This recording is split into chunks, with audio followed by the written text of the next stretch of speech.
Hello, everyone. You're listening to The Right Side of Gaming. Today, we're talking about the tabletop RPG Red List that's been going around.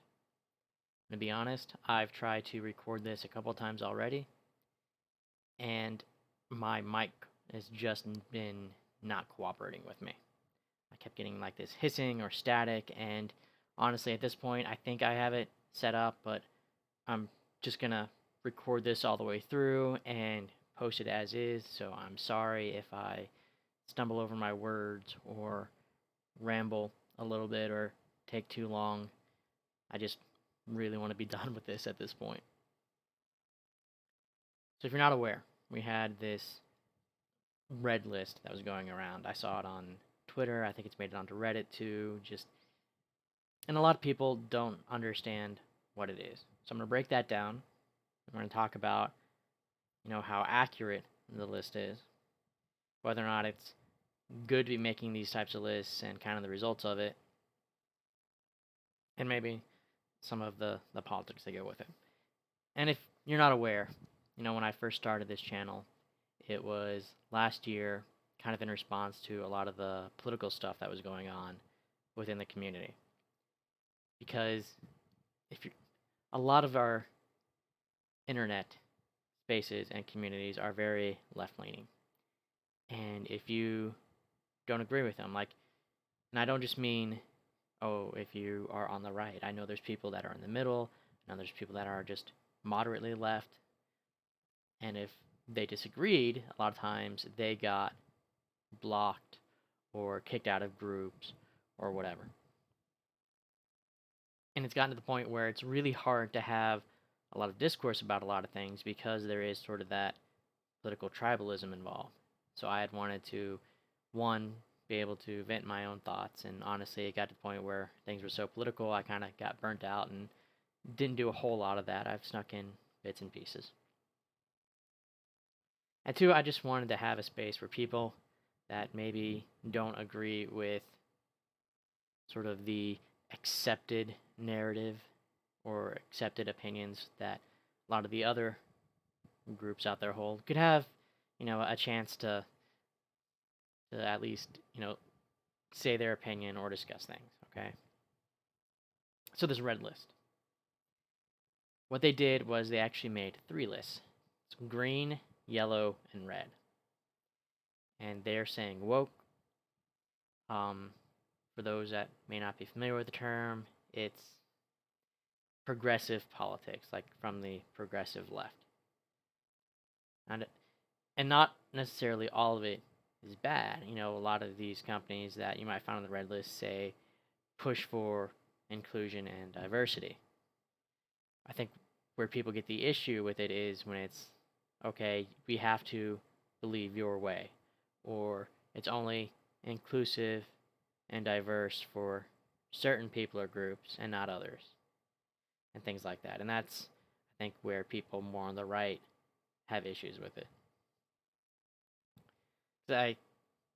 People will say, oh, they're anti-racism or they're anti-sexist, but then, these companies that say they're anti-racist, anti-sexist will be racist or sexist or homophobic or whatever against acceptable targets. Or they will put stuff in their books that maybe we don't agree with on like a political level. And it's one of those well, this is the way things are. And of course, this is tabletop RPGs. If you don't like something, you're free to change it. But I think it still rubs people the wrong way. These companies will put out political statements that they don't agree with. And it's just one of those, do I want to support this company or not type of things. So green is the ones that are not woke. They're not heavily left-leaning politically. Or they are apolitical. And a lot of these, I'm going to be honest, I'm not particularly familiar with. I looked through, I've heard of some of them. Cobalt Press, I've heard of, I think. Traveler, although I don't know who makes it. Apparently that's Far Future Enterprises. There might be a few others. Lamentations of the Flame Princess, I've heard of. Palladium. I don't think I've ever played any of these, but I've at least heard of them. Okay, but these are the companies that they're saying, are not lefty or are just apolitical. And then you have yellow. These are the ones where they're saying, well, they fall on that sort of left-leaning side of the spectrum, but maybe they aren't very political, or maybe they're more subtle about it, or maybe the company, the product may not be particularly political, but some of the people behind it are. And this, I think, is where we start seeing some of the bigger names. I buy a lot of Fantasy Flight stuff. They make a lot of really good RPGs and miniatures games. I've played Shadowrun. We're actually going to come back to this link a little bit later when we talk about the quality of this list or lack thereof. I've heard of GURPS and Steve Jackson Games. Another one that we might come back to an example for. I know Reaper, they have, I think, a convention near me. Hero Forge, I've used them a lot. But these are sort of the left-leaning but not super lefty companies, I guess. Then you have the red list. This is the one everyone's talking about. You have companies like Wizard of the Coast, Paizo, really big name companies. If you're not familiar with them, Wizard of the Coast makes Magic the Gathering and Dungeons and Dragons, which are like the biggest trading card games and role-playing game, respectively. Paizo makes Pathfinder, which is, to put it simply, their third-party Dungeons and Dragons spinoff. And then you have a lot of other, games and companies in here that are big names. Vampire the Masquerade. I think White Wolf, I've seen a lot. Green Ronin, this is one that I know has been sort of in the political debate spectrum for a while because their game Blue Rose, which is a really well-made game. I enjoy it. It's very political. Like, their setting is very left-leaning politically, and honestly, I think they're unfair to both sides. Their main country and their setting, like, yeah, that has a lot of stuff that I think the left would agree with, and it's also, if you disagree with the people in game, then their government or whoever it is brainwashes you into agreeing with everyone else. And I'm like, okay, I think it's taken a little far. I know you have some extreme people on both sides, and some people may have even been advocating for that sort of after this last election, but I think most people on the left don't believe in brainwashing people. I don't think that's a fair or accurate representation of them, but you kind of get the idea of just how far political some of these companies can be. Let's see, I know I've heard of Evil Hat and 13 Age. I don't think I've played either of them. Same with Monty Cook. Games Workshop, I'm surprised to see made the red list because I was under the impression that people thought they weren't woke enough. I remember people complaining, for example, that there weren't female Space Marines, which is like one of their major factions, and they were like all men. I think at some point in the past they made female Space Marine heads you could put on, but it didn't sell well, so they stopped doing that, and that has been like a big debate in the community. I think I might have saw some statements a while back that maybe could have been viewed as political or left-leaning, but I haven't really followed it particularly well. WizKids, they do a lot of the miniatures and stuff for Hasbro, which owns Dungeons & Dragons, so you see a lot of WizKids D&D minis. I've played Roll20 and used their system before. I'm not particularly familiar with them or their politics. The only one I can really point out a lot here is Wizards of the Coast. That's a major company that I hear about a lot, and I play their games. And I know over the years they've put more and more of sort of their left-leaning positions and involved into the games. They've tried to make it more inclusive. They've put in specific stances. They've made public statements. And in some cases, yeah, it's good. In others, maybe not so much, because they've also been, sexist or homophobic and whatnot towards other groups, or they've had issues with, their hiring and employment practices. In fact, I think that's one of the criticisms from the left that I've seen about Wizards of the Coast being a red company. Like, the people on the right think it's too woke. People on the left think it's not woke enough. And I'm not going to say the word before it. I know they've had some issues with some of their judges, and it's just one of those companies where I think people on both sides are just not happy with some of the stuff they do. But like, I can understand why it would make this list. That said, I'm not entirely sure how accurate it is. I know a lot of people have said, okay, well, I don't agree with your placement here. Maybe if you knew more about these people, you would place them further down on the list or further up, or maybe their product isn't political, even if the people that make it are, and things like that. In fact, the one I really wanted to point out was one where they were handy enough to actually link it. This is the Cataclysm Games Labs statement that they put out, the Shadowrun people. And a lot of this stuff I think is not particularly woke or controversial. We believe everyone has the right to walk the streets without injury. We believe everyone has the right to walk the streets without fear of injury or death. I think everyone can agree with that. We believe everyone has the right to peacefully assemble and protest. I think most people agree with that. I think some people on both sides might have some issues with that these days, but I think for the most part, that's still something we can all agree on. Racism has no place in this industry or in this country. I think, contrary to popular belief, both sides generally are anti-racist. It's just some of the people on the extremes on both sides, maybe not so much, but generally I think this is another one. People agree with that. Only two parts that might even be considered political are the part about Black Lives Matter and law enforcement. For people that aren't from the US, if you're not familiar, Black Lives Matter is a political activism organization. And it sprang up in response to some incidents between minorities and law enforcement. And there wound up being this very polarizing narrative in the media for a while where it was either you support Black Lives Matter and dislike law enforcement, or you support law enforcement and you are racist. And honestly, I don't think that's particularly accurate. First off, I don't think anyone on either side disagrees with the idea that the lives of black people matter. I think everyone thinks they matter. I think all lives matter. That includes lives of black people.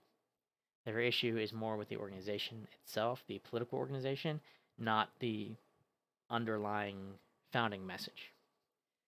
The political organization, had a lot of riots, and it led to a lot of property damage. It led to assaults and murder and arson and some other serious crimes I don't think I can even talk about on YouTube.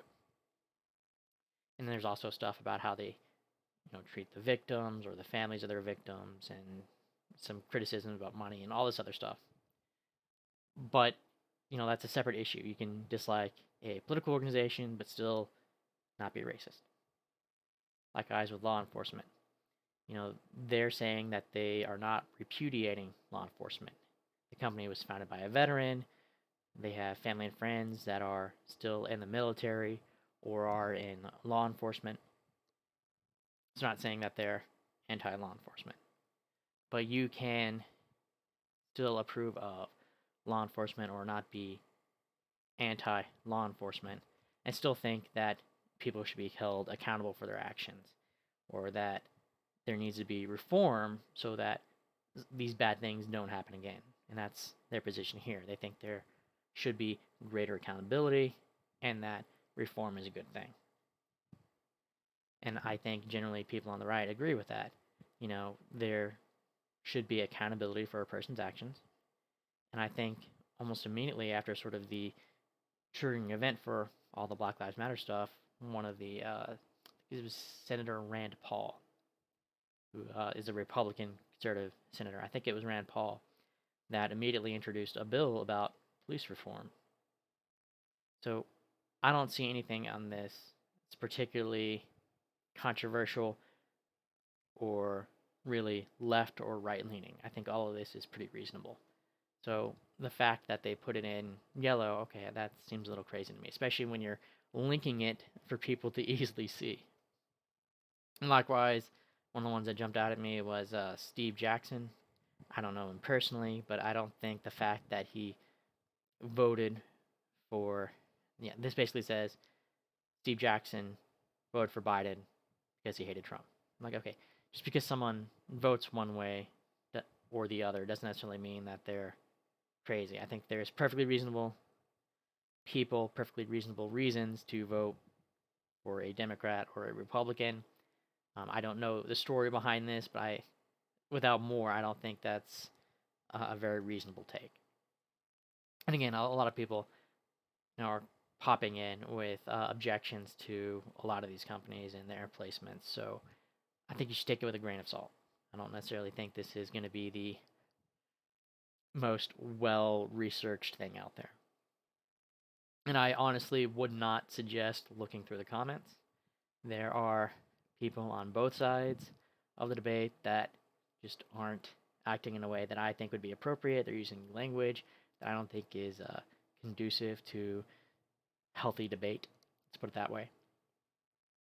And I see that both on this website, I see it on Twitter and everything else online. So I don't want you to think I'm picking on one side or the other, or that I'm favoring one side or the other, or one website or another. I think there's good people and bad people on both sides of this, and they are absolutely popping up.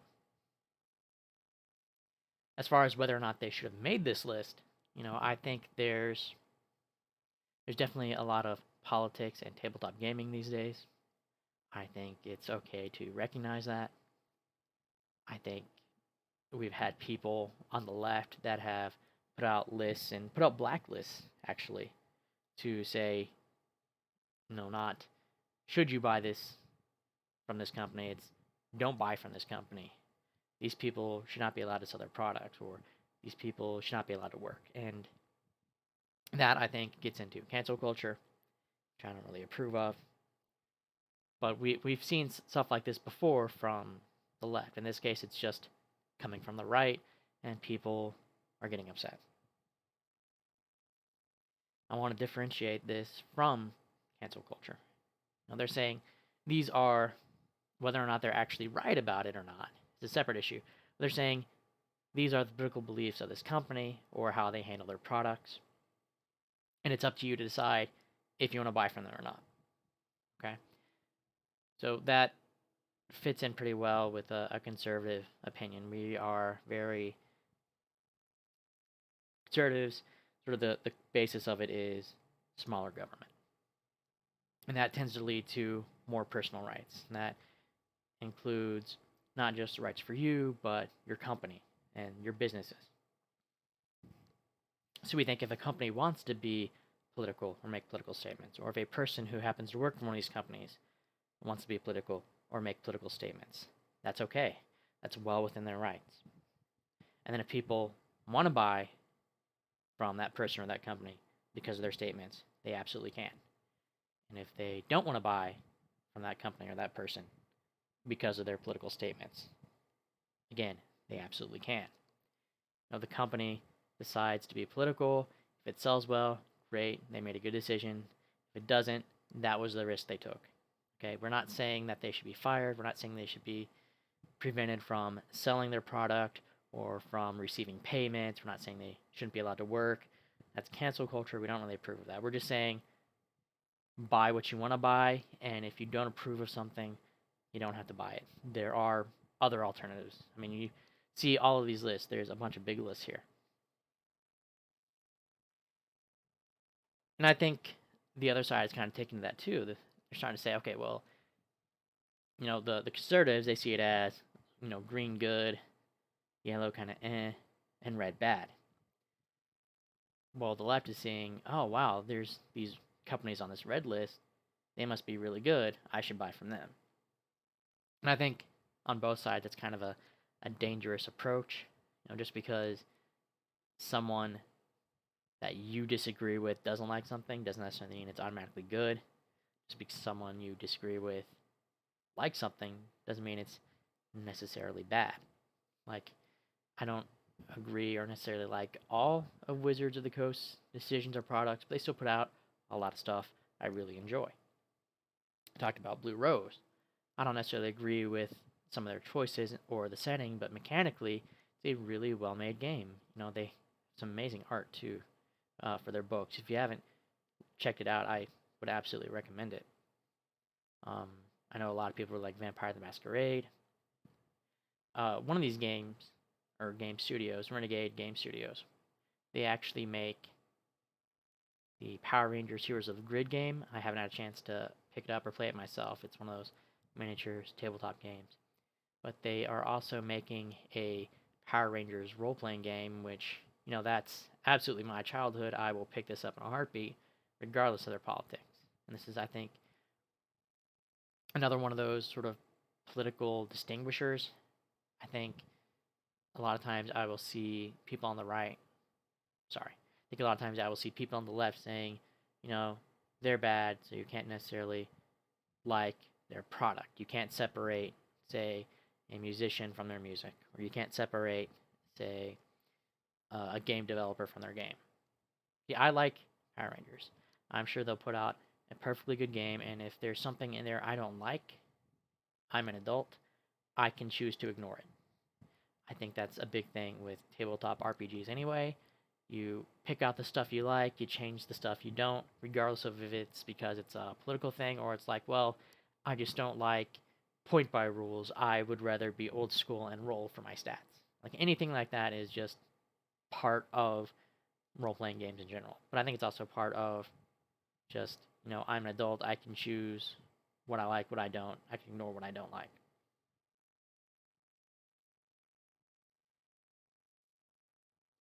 But I think we do get in this issue of, assuming that just because something is right leaning or something is left leaning, that it's automatically good or bad. And there's good and bad people on both sides with this tribalism that we're seeing, that the other side is automatically bad, just isn't good for anybody. So I think that just makes things more divisive. It makes us more prone to act poorly towards each other, and I think that's just bad in the long run. So if you go through and you see a product you like that's on a list, and it's a product you want to buy and you like, I say have at it. If you don't feel comfortable buying it, that's okay too. No one's trying to force you to spend money or not spend money on something. No one's trying to tell you what you can and can't buy. It's just these are the politics of companies. Some of them don't like you just because you are a conservative or because you're white or because you're a man or a woman or a cis or whatever. And even then, I think sometimes that's a stretch. Sometimes it's not. I will admit there's been some pretty bad people in comments that have been made in the tabletop RPG community. I also want to point out that sometimes, even people you disagree with dislike bad people or bad games for good reason.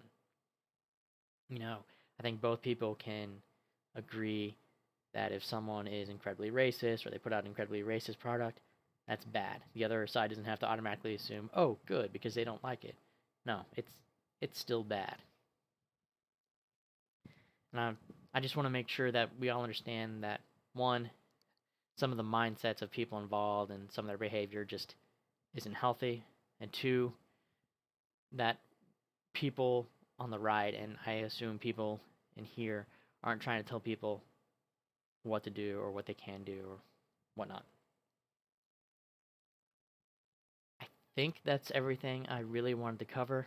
Now we talked about the list, how it's maybe not the best list, covered a little bit of tribalism, explained cancel culture and how that's not necessarily what's going on here, and that something isn't necessarily automatically good or bad, or that you can have a good product from a quote unquote bad company and vice versa. I think that's everything I really wanted to cover. So if you want to leave a like, comment, or subscribe, that would be great. I think there's plenty to comment on here. And if you don't want to, it's okay. I understand, especially with how political and crazy some people get on the internet. I understand it, not wanting to say anything or get in the middle of that. Either way, tomorrow I think I'm going to have a more normal video. We're going to cover those last few updates from Magic Legends, I think. And regardless, I hope you all have an awesome day, and I will catch you next time.